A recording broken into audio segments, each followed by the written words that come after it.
Hello friends, ఇవాళ మనం ఆలుగడ్డ, శనగలు, టమాటా కర్రీ చేసుకుందాం ఫ్రెండ్స్.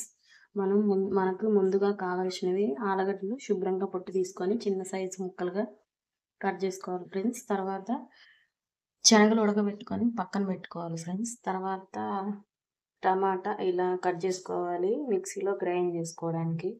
ఉల్లిపాయలు కూడా ఇలా కట్ చేసుకోవాలి. తర్వాత ఒక చిన్న అల్లం ముక్క ఇలా పొట్టు తీసుకొని పెట్టుకోవాలి ఫ్రెండ్స్. చూడండి ఫ్రెండ్స్, ఇప్పుడు మనం మిక్సీ జార్లోకి ఉల్లిపాయలు వేసుకుందాం ఫ్రెండ్స్ గ్రైండ్ చేసుకోవడానికి. మళ్ళీ టమాటా కూడా వేసుకుందాం ఫ్రెండ్స్ గ్రైండ్ చేసుకోవడానికి. చూడండి,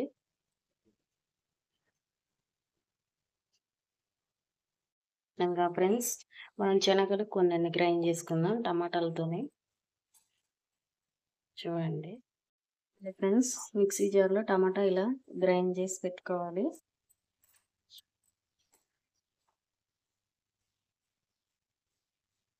ఆనియన్ పేస్ట్ కూడా ఇలా గ్రైండ్ చేయాలి ఫ్రెండ్స్. చూడండి మెత్తగా.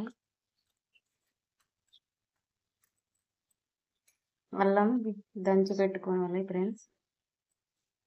కుక్కర్ పెట్టుకొని 3 స్పూన్లు ఆయిల్ వేసుకోండి ఫ్రెండ్స్.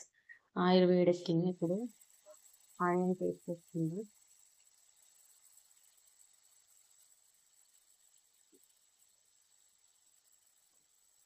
వచ్చింది ఫ్రెండ్స్, టమాటా పేస్ట్ వేసుకున్నాం.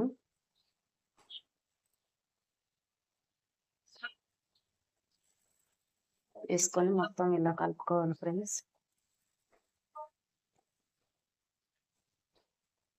ఇప్పుడు మనం ముందుగా దంచి పెట్టుకున్నాం కదా ఫ్రెండ్స్ అల్లం.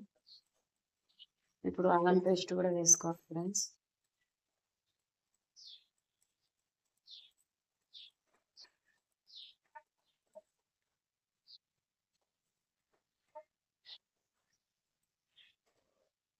ఇప్పుడు మనం పసుపు, ఉప్పు, ధనియాల పొడి, కారం వేసుకొని ఇలా మొత్తం కలిసిపోయేటట్టు కలుపుకోవాలి ఫ్రెండ్స్.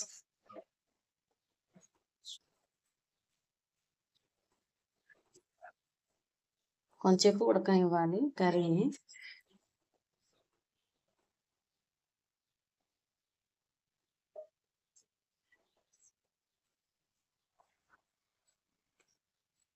మనం ముందుగా కట్ చేసి పెట్టుకున్న ఆలుగడ్డలు, శనగలు వేసుకున్నాం ఫ్రెండ్స్. ఇది శనగల పొడి ఫ్రెండ్స్. చూడండి, ఇది మార్కెట్లో దొరుకుతుంది. ఈ పొడి వేసుకుందాం మనం. ఈ పొడి వేసుకుందాం. ఈ పొడి వేసుకుంటే చాలా టేస్టీగా ఉంటుంది ఫ్రెండ్స్. మీరు కూడా ట్రై చేయండి. ఇప్పుడు కుక్కర్ మూత పెట్టుకుందాం. 3 విజిల్స్ రావాలి ఫ్రెండ్స్. కుక్కర్ మూత తీసాను. 3 విజిల్స్ తర్వాత చూడండి ఆయిల్ ఎలా పైనకి తేలిందో. కొత్తిమీర వేసుకున్నాం ఫ్రెండ్స్.